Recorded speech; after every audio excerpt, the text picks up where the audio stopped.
Good afternoon, everyone. Hope everyone's having a good Friday afternoon. It's that time again, can you believe it? Where we have Kate Save on from Be Fit Foods, and we're going to be talking about the silly season. It is almost upon us. Hey everyone. Thank you so much for joining us. Kate is about to come on. I have just invited her. Hopefully she's coming in now.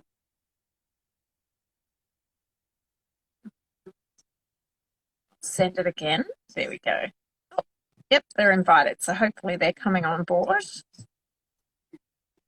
So good to see you all this Friday afternoon. We are going to be talking about the festive season, what to drink, how to avoid all of the nasty foods, some great snack ideas if you're looking for something over Christmas. And on top of that, top tips on how to make the most out of the festive season. What's everyone doing now that we could possibly travel? Wouldn't that be great? Going away, hopefully, we're there. Hi, Hi, everyone. Hi, how are you? Very good. How are you? I'm good. We're getting this technology going, but like by the end of the year, we're going to have it all sorted and we'll be on track. We could be in the same room, couldn't we? So that would be lovely. Imagine. I actually can't even imagine that, especially with everything that's happened with COVID. Yeah, it'd be nice to be able to travel again. And I can tell you, I'm very keen to get out of Melbourne weather and into the Sydney sunshine. Right. I've got my Christmas baubles. We are talking about the festive season, so I thought I'd go a little bit Christmassy and put my Christmas earrings on. How exciting. Can you believe we're not far now till Christmas? It's crazy how quick the year's gone, how quick the 2 years has gone. Absolutely. And the nice thing about this part of the season, I guess, is people change their spirits. I think we all need something to look forward to. There's definitely a break, even if it's only the main days. We all need that kind of just downtime and time with the family. So it'll be beautiful. Yeah, absolutely. It is probably, I think, Christmas, whilst it's the most joyous that you get to spend time with family, you get to reflect on the year. It's an amazing time of the year to sort of look back at the year that was and then start planning for the year that's coming. But it is a pretty difficult season for a lot of people because we struggle to get to our summer bodies, and then right in the heart of summer when we need it most, there's lots of food, there's lots of drink, there's lots of entertainment. You've got Christmas parties, you've got family entertainment. It's a tough time of year, right? It is. I think there's that social pressure to be attending things. And then when you get out, there's almost a pressure to drink and to eat and to be social. So if you're trying to lose weight over this period, you're just hit with extra challenges, I guess. I mean, we get faced with 300 thoughts a day about food, and you might get 299 right and do the right thing, but then that 300th thought might be the one where you slip up. And it's really hard to be faced with that, every day, with more and more being on. And it might even just be in the workplace now. People are back at work. People have started bringing in shortbreads or little Christmas puddings or anything, those little treats. So. And of course, it's people drink, they have a Christmas party, they've had a few drinks. The next day, the first thing you're going to go for is the hot chips, the burgers, I don't have time to make something or don't feel well enough to make something. So I'm going to go for something maybe not so healthy, the burger and chips, or even the night itself, preparing things like platters. The first thing you go for is the cheese and the dip, which often can have not only a lot of sugar, but a lot of fats as well, right? That's right. And I think the best thing, if you're entertaining, or even if you've been invited to someone's home or party where they've asked you to bring a platter, bring what you plan on eating. And that way, at least you're in control of most of what you eat. So I've done this tiny little platter here. Well, it's not tiny, but this is a platter that one person could eat the entire thing and only be consuming around 100 calories. And I can guarantee you, by the time you've finished eating all these fiber-rich veggies and the hummus dip, they're super simple recipes. We've popped the hummus dip recipe up on our website, Be Fit Food. And I guess making sure you're prepared. So wherever you're going, look for something like this. If you haven't, had the opportunity to bring something or have it at your place, go look for the things that have got the coloured veggies and the snackable items that are just not high carb, because that's where the damage happens. And it's funny, because if it's there, you'll eat it. So if you've got a carrot stick or a celery stick, as opposed to maybe a salty, high carb bicky to stick in the dip, you can do it just the same. You know what I mean? Like, you're going for the flavor of the dip, and with the right ingredients and homemade dips and things like that, which the blenders these days, you throw everything in and the dip is made. So it's not like it's a huge job anymore. No, and I think too, once you've got a really good base recipe, so this is just a plain sort of hummus with your chickpeas and tahini, a little bit of garlic, a little bit of lemon juice, a bit of olive oil, cumin, coriander, whatever you want to throw in it. But it's a really simple recipe. And once you get used to throwing those things together, you also get used to, like, I'll sometimes throw in some beetroots and turn it into a beetroot hummus, or you change the spice level, make it a spicy hummus, or put some jalapenos on there and, put a bit of tomato salsa and make it a more Mexican style dip. But once you've kind of got a base, you're pretty safe. And the same thing with the tzatziki. Tzatziki, if you do a base that's got like a yogurt and then you put your cucumber in and some of your herbs, so a bit of mint and those sorts of things, it's a really quick and easy 5-minute job. And you actually don't need to worry about how much of this stuff you eat, because you can't blow out with it. And by the time you blow out, you would be so full from eating, 3 or 4 cups worth of veggies. So it's just not going to happen. And at the end of the day, it's only going to help your gut bugs. So it's good for you. Yeah. And if you do want that extra drink that may have the more calories in it, then at least if you're having one or the other, so either you have the, high cal dips or you go for the alcohol. So it's nice to sort of have that balance. And I like the idea of adding things to it, whether it's jalapenos or might be beetroot or something like that. But you could actually make a couple of little dishes so you've got variety, because I think that's the key as well when you are looking at trying to eat healthy, is having that variety. That's right. And look, you've got the option, whether I've made these cocktails today, and they're actually quite healthy. They're mocktails. We haven't put the alcohol in them yet. We'll save that for after the show. Come on, it's Friday. That's right. Well, these mocktails, the good thing about them, they're all quite low carb. So they're all around or under the 100-calorie space, which means in reality, they're sort of, a 10-minute run, a 20-minute walk to burn it off without the alcohol. So it's certainly not going to do any damage. You only really get into trouble when you're filling up with too much of the juices or the sugar syrups and that sort of thing. So I've got a jasmine ginger iced tea. Now this one, super simple. So we've just used a little bit of a jasmine tea. We've put a little bit of the sugar-free ginger beer in. I love the no added sugar version. So there's ones that are quite natural, like your Nextbers. There's a few different brands. We've got some fresh strawberries or raspberries that you can add to it, and a little bit of lemon or lime as well.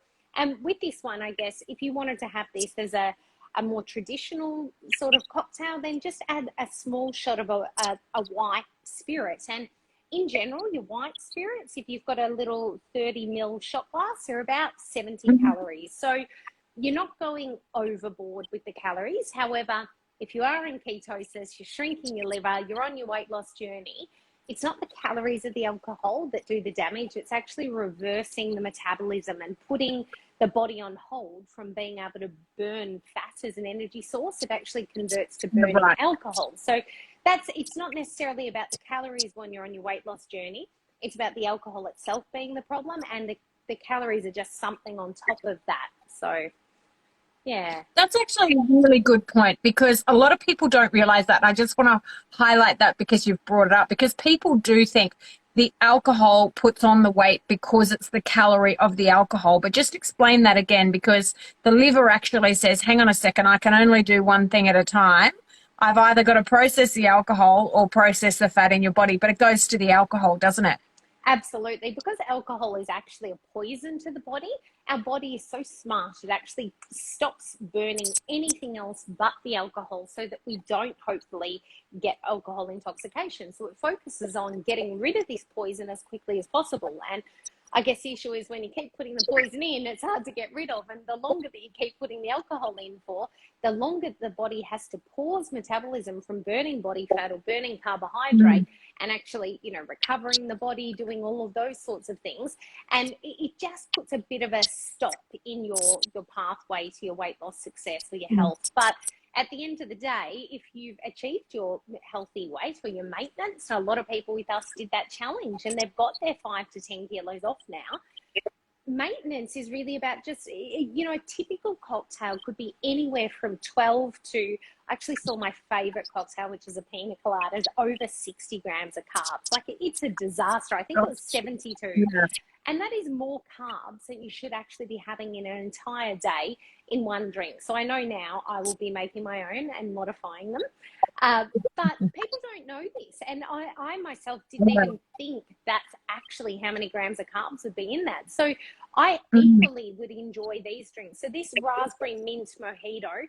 So this is a beautiful sort of mocktail here, and it's got your raspberries, mint leaves, lime juice, sparkling water. We put a bit of a natural sweetener in there just to give it that real mojito flavor. And you can put some rum in as well. So, you can make a cocktail that is literally going to be under 150 calories, but taste like you're having something that's really, really special, or have it without the alcohol and no one will know when it looks that pretty. If people are coming over, they won't know the alcohol's missing.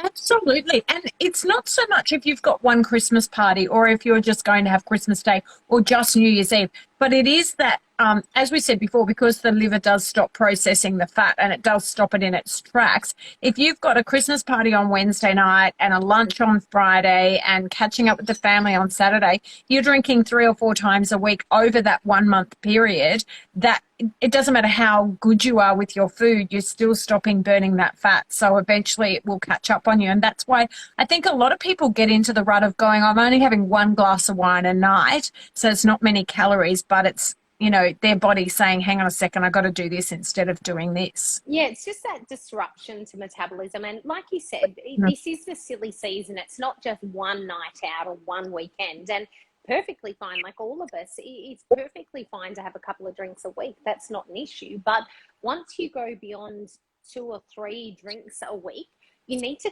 start to consider what's your compensation plan, because you can't actually exercise off a bad diet and the alcohol, because your metabolism just won't be working as well as it otherwise would be. And sometimes it's hard to compensate for all those extra calories too, because if you are drinking, let's say you're having beers, like your beer might have about 10 to sort of 15 grams of carbs per serve. And, if someone was having beer, they're not generally having 1 or 2. They could be having, 4 to 6. And trying to burn that off, you're talking about having to walk, 10 kilometers or something like that. And that's on top of your daily exercise. It just may not be realistic. And the same thing with wine. So wine and beer, beers tends to be slightly higher in calories and higher in carbs. However, you can get low carb ones. And with the wine, a standard glass of wine is probably around 6 grams of carbs, maybe 100 to 150 calories, depending on how big the glass is. But like you said, you've suggested that there's quite a few low-calorie, no-added sugar wines. And I saw the one you talked about, and it does look really so nice.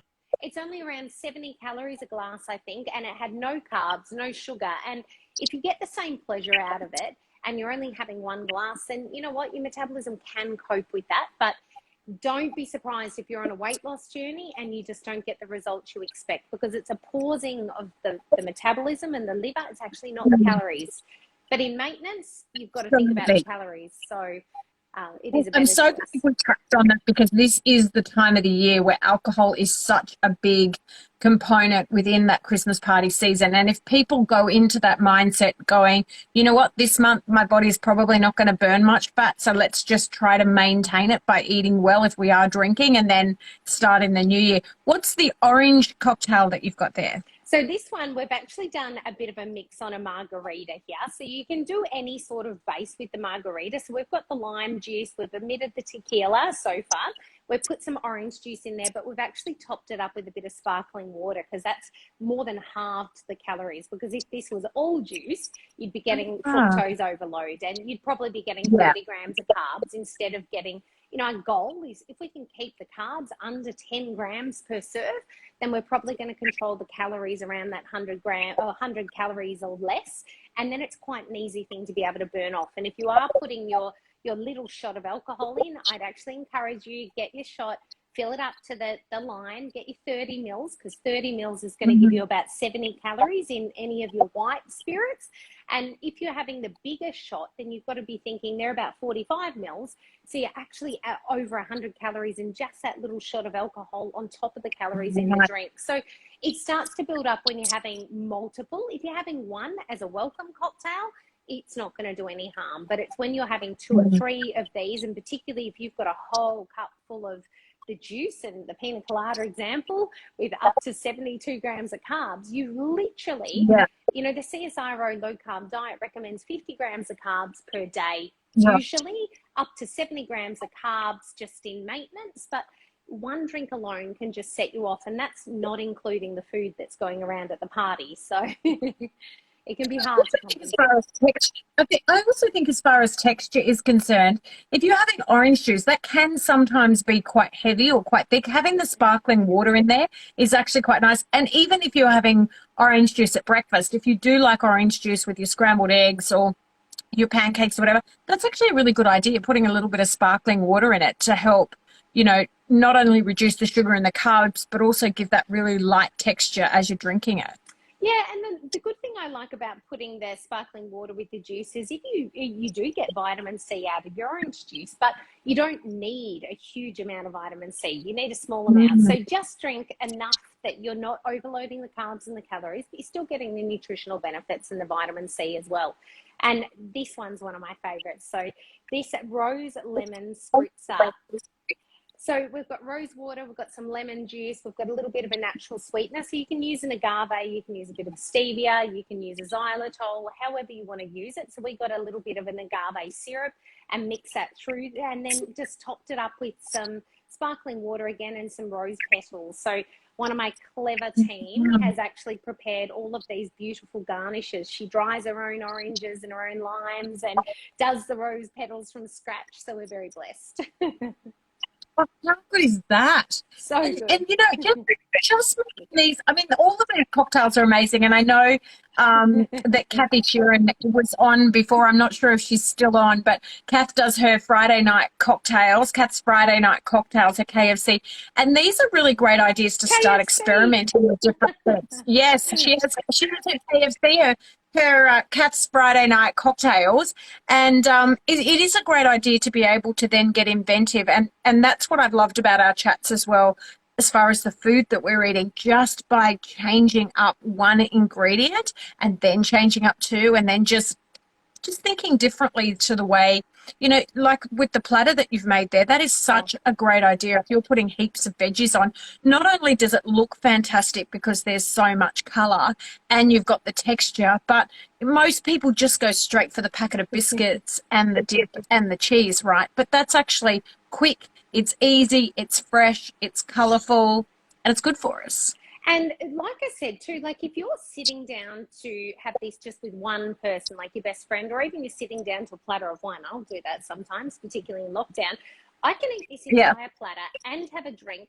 I'm doing it for under 200 calories. I've got under 10 grams of carbs, and it's actually quite nourishing. So I never have guilt about things because I only choose to put things in that I'm happy to be putting in. So if I want some cheese on the platter, I'll cut myself a nice big square of a blue cheese. But if you eat the strong tasting cheeses, there's only so much of it that you can kind of eat if you're going to demolish the whole platter. So you shouldn't feel guilty, but just make better choices about what you're filling up on, because if you fill up on this, you're not going to want more to eat. Whereas if you've got the packet of biscuits, and we've talked about this in the past, that your carbohydrates actually trigger your serotonin in your brain, or your happy hormones and your dopamine, your pleasure center, and they create a sugar addiction or a food addiction. So once you start eating them, and also in combination with salt, it's hard to stop eating them. It's like putting your hand in the hot chips or the buttery popcorn.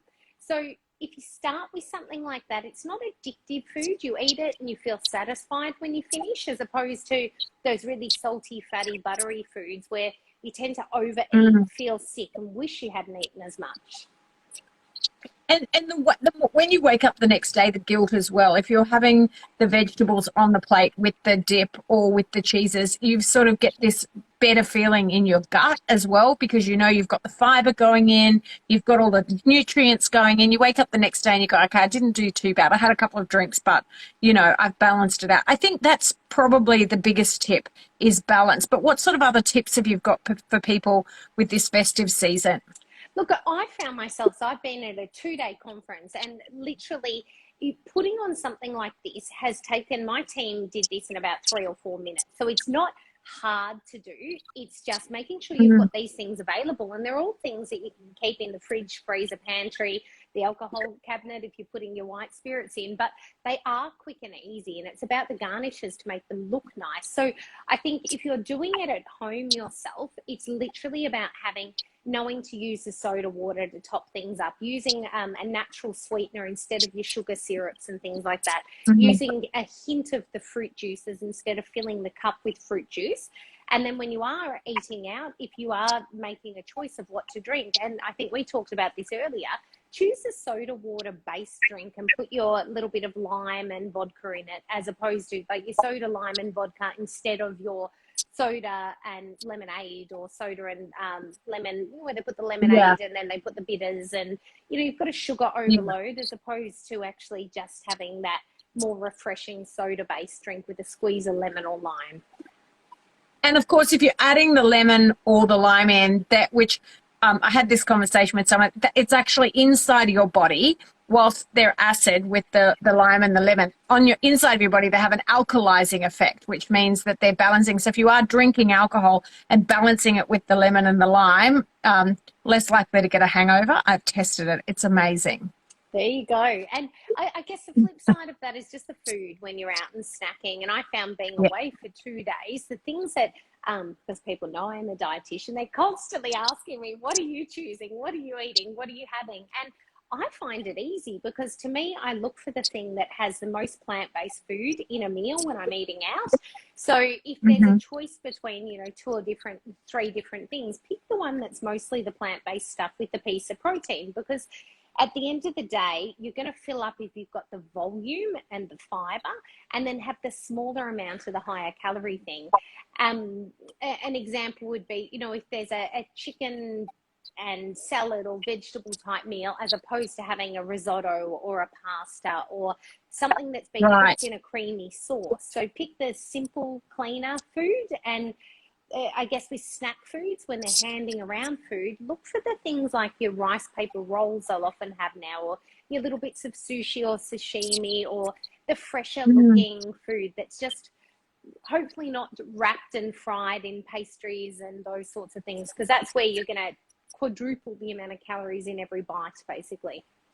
And I also find, you talk about eating out, and I think that's the biggest thing about these chats, is that often we're preparing food that we think, okay, well, this is stuff we can prepare at home. But I think for Christmas parties, one tip that I always follow, which I got into a habit just a few years ago, but if I know I've got a Christmas party that night, or if I know I'm going to a barbecue where I know there's going to be dips and, all the nibblies beforehand, I try to make sure that for breakfast, morning tea, lunch, afternoon tea that day, that I am filling up throughout the day with the right types of foods. Because then what I find is, once I get to the event, that I might have one drink and I'm actually not looking for the food. Whereas some people get into the habit, they've been busy all day, they've been getting ready, they haven't thought about eating, they haven't thought about food. They get to the event, they're so hungry, and they just go straight for the dips and chips and fill up on that. So I think an important tip for people out there is making sure that you sustain yourself throughout the day. Go to something like that full of healthy, light foods, and then you're less likely to pick. That's right. And it's that satiating feeling that we get from having these high fiber, fibrous, plant-based foods, that it actually switches off our appetite rather than stimulates appetite. And I mean, we've all had those days where we've been really busy, and then you've gone somewhere and you're actually ravishingly hungry. And the real problem is when you put the alcohol in first as well, it then, hits your bloodstream quicker. It reduces your inhibitions. And there's actually studies to show that you eat more calories when you actually have alcohol in your system. So because of that reduced inhibitions, I guess you become more lax, which is great. That's the feeling you're wanting, but it's the behaviors that happen after that drink that can really be the catalyst for setting you off to have not just, you know, a night where you're overdoing it, but the next day when you have the hangover and you've got the guilt for what you're eating, and, you know, that can get people into a cycle. And the best tip that I've heard recently about this, Tiffany Hall, you know, Tiff Hall, the trainer, Yes. Tiff the Ninja, or people know her for all sorts of different things. Her tip is she always talks about a 3-hour reset, which I love. So don't worry what you did in the last 3 hours. Every 3 hours reset. So if you made a bad behavior, just start again. Yeah. So your bad dinner or drinks last night doesn't need to determine your greasy breakfast in the morning, or your greasy breakfast doesn't need to determine your fried lunch. So, you know, if you think of these 3-hour windows and do what you want in that window, but then reset, start again, and get that mindset right. Yeah. I really like that tip. And a good way to do that, I guess, also, because sometimes we wake up the next morning if we're feeling a little bit shady from the night before, and you just rummage through the fridge, or you go, I can't be bothered cooking anything, so I'm going to go straight for the packet of chips that's sitting in the cupboard. Maybe a good idea to prepare some food. So if you've got making a vegetable lasagna, or, you know, making something that's going to feel like it's hitting that spot, particularly if you're not feeling well, have it in the fridge, ready to go, chuck it in the microwave, done, instead of having to order the Uber Eats, right?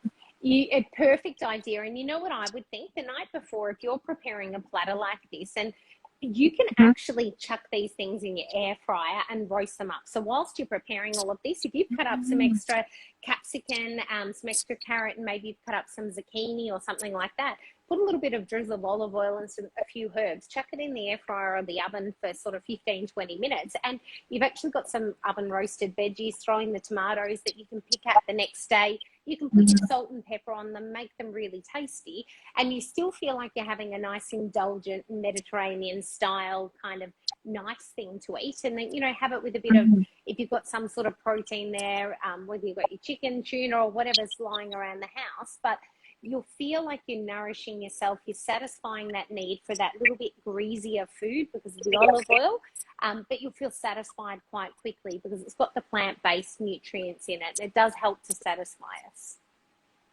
Yeah, so good tip to, and also to, we talk about pre-preparing. Maybe if you have some of those really healthy cocktails where you've got very limited sugar, you have one or two of those before you go out. Maybe you don't have to necessarily, because you obviously can't go to the bar and say, yeah, I'd like a sugar-free, carb-free cocktail. That's right. So nice to have maybe one or two when you're getting ready, and then maybe, you know, you can wean off for the rest of the night. You only have to sort of have one sugary drink when you're out, because it is hard to get cocktails without all that sugar. They put so much in. They do, and the only things that really don't have the sugar tend to be just super high in alcohol, like when you're having your dry martinis that are basically just the Vermouth and the what's the other alcohol you put in the martini? The main one, the other white alcohol. Anyway, what is it, Adam? Come on. There we go, vodka or gin with your Vermouth and your dry martini with your olive. And it's certainly, I know for me personally, if I have something like that, I would be sitting on it all night. Doesn't taste nice enough to actually scull it down. So.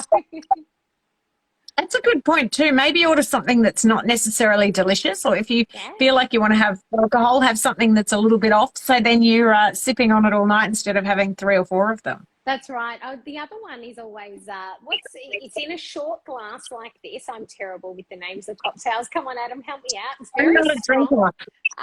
It's very Negroni. When I go out, I'll have, oh yes, I can't drink those. I actually had a friend of mine order one of those once for me, and I just couldn't drink it. I was trying so hard to drink it, but it just was so sweet, and it was so hard to drink. But for me, it's red wine. If I have 2 red wines, I'm, you know, happy, very much on my way. So I'm just not a big drinker on any level. Yeah, and look, at the end of the day, if I'm going to drink wine, I generally pick red wine, firstly because I like it more, and I find you drink it slower than white wine, because to me, if a beverage is cold, I want to drink it quicker for some reason. So white wine, I would take a bigger sip and want to drink it quicker, whereas red wine, I have a smaller sip because it's not for thirst, it's for the flavour. So sometimes we confuse drinking for thirst when we're having alcohol. We should be drinking the water for thirst, and then the alcohol's there for the other pleasures. It shouldn't be for thirst. So maybe having a water and a wine's a really important thing, or even a sparkling water, because the sparkling water tends to fill you up at the same time. The bubbles actually carbonate in the gut and they bloat you a little bit, but it does fill you up. So hopefully you don't drink as much of the wine. And then you've got the benefits of the antioxidants and the resveratrol in the red wine. So I think, to me, it just feels less guilty, because I go, oh, the Mediterranean lifestyle, you have a little bit of red wine, you live longer. So It's such a good point that you make. When you start thinking of all of the things that you're saying, I tick over my head. And I know we've had so many people that have joined us, and they're putting, it sounds like you're describing me, and that you do sometimes drink alcohol really quick when you first get out, because you've been at work all day, you're dehydrated, you haven't been to the water cooler, you haven't got your water bottle, so you do that. I have found a tip when I go out to dinner that I put the water in a wine, I get them to put the water in a wine glass with water, because sometimes, so it's the sensation of holding the wine glass, you're out, you're having fun, and you've got the water there, you'll grab that as well. Yeah, and I tend to find if I'm out for dinner, I'll get the sparkling water, even though I know it makes you feel a bit bloated, but it stops you from drinking as much, because it really does fill up your gut. I can't understand how people can drink so many beers. I would explode with fullness if I had that many beers, but that I find the soda water does that for me, that if I'm having wine and I have one or two and I'm having soda water at the same time, I just can't drink as much, because I physically feel the bubbles sort of fill you up a little bit too, particularly with a meal as well. So I love the tips that you give. They're so simple, and you make that change. I've made so many changes to the way that I eat and drink and so forth, because it's just those little tips that you go, okay, now I feel a little bit more prepared for my night out. Because it is true, you have so many nights out. I think I've got about 4 or 5 Christmas parties already booked in, not to mention catching up with your girlfriends and, catching up with family that you want to see before Christmas if you can't see them at Christmas. So there's a lot of reasons why you should really start to make just little changes. That way you can go to all of your events, have a good time, have a couple of drinks and not go overboard. Any other tips for us, Miss Kate? Really, it's just enjoy this season and don't feel guilty. Just make better choices. Just know that you can take the top off the little hamburger that comes around and eat the middle. Or, you know what I mean? There's, no matter where you go, don't feel guilty. Have something to eat, but eat the middles out of some of those really carby or pastry things. Pull the top off the party pie or the sausage roll. Eat the meat out of the middle, because it actually will save you from feeling, a bit yucky the next day. So don't go without. Enjoy the season. Have some drinks and don't feel guilty, but try and make better choices so that at the end of this season, you don't come out wearing the Christmas ham. And they say on average, we gain about 0.5 of a kilo over the 3 weeks between Christmas and just before Christmas and New Year's. And I mean, that's probably the people that are being careful gain half a kilo. I'd hate to think, like, if you went all out, what that could look like.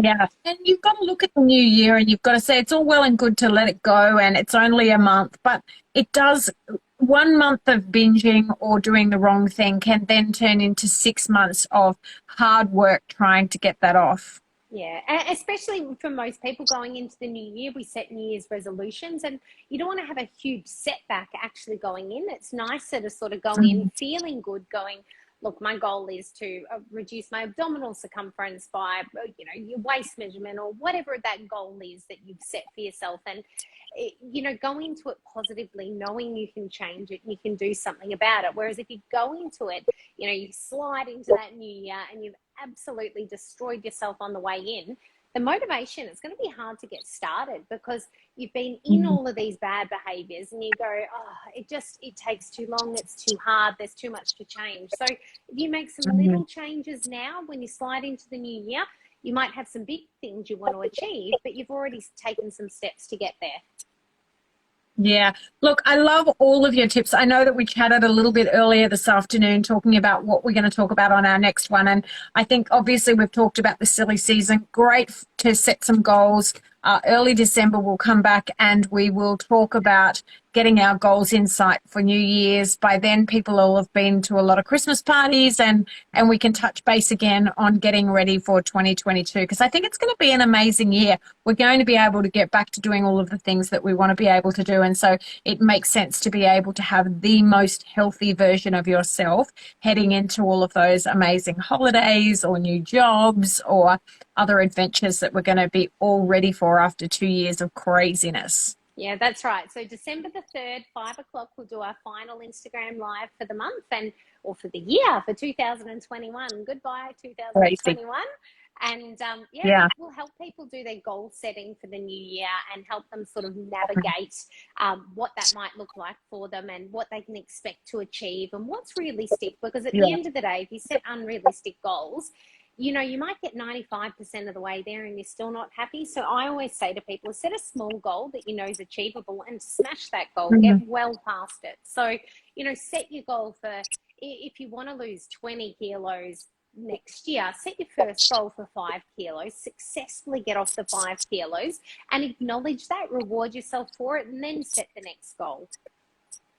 Yeah, really, really good tips. I'll be super excited for that. And for those of you that are watching and you've been watching regularly every fortnight, and we love having you on, we get so caught up in the conversation, we can't say hello to each and every one of you. But I want to say a very personal thank you to all of the regulars that have tuned in every fortnight, those have tuned in the first time. When you see the little promotion come up on Instagram, so it might be on Kate's Instagram or Be Fit Food or on my Instagram, if you want to put a little comment below if you've got any questions about the topic. We always put the topic in Instagram, so I'd love to hear from you. Pop a comment underneath and ask us a question. Maybe it might be something that's happened over the Christmas period and you want to be able to say, how do I get back on track for next year? Asking any questions, this is the platform to do it, because Kate is so knowledgeable on food, nutrition, all of the goodies that we need to know, and we're going to kick off 2022 in a good way. So make sure you join us on the 3rd of December and make sure you pop your questions in the comment section below the photo, because I think, Kate, so many people come on here and they learn so much, but having those questions answered, I think, will be amazing. Yeah, and this segment is for the people that are watching. Whatever you want to hear from us, we can tell you about. So pop the questions in, and thank you for listening in. Love it. We'd love to hear from you. As always, Kate, thank you so much. Are you going to add some white spirits in there for all of your staff in those cocktails, or are you just going to have them as mocktails? I will be putting a 70-calorie little 30ml nips of alcohol in here and having a nice Friday night to celebrate. I hope you are too. Happy Friday. So all of the tips, make sure you do a healthy platter tonight. If you guys are drinking at home tonight, make sure you make your healthy cocktails, and we'll see you again on the 3rd of December. Thanks, Kate. Bye.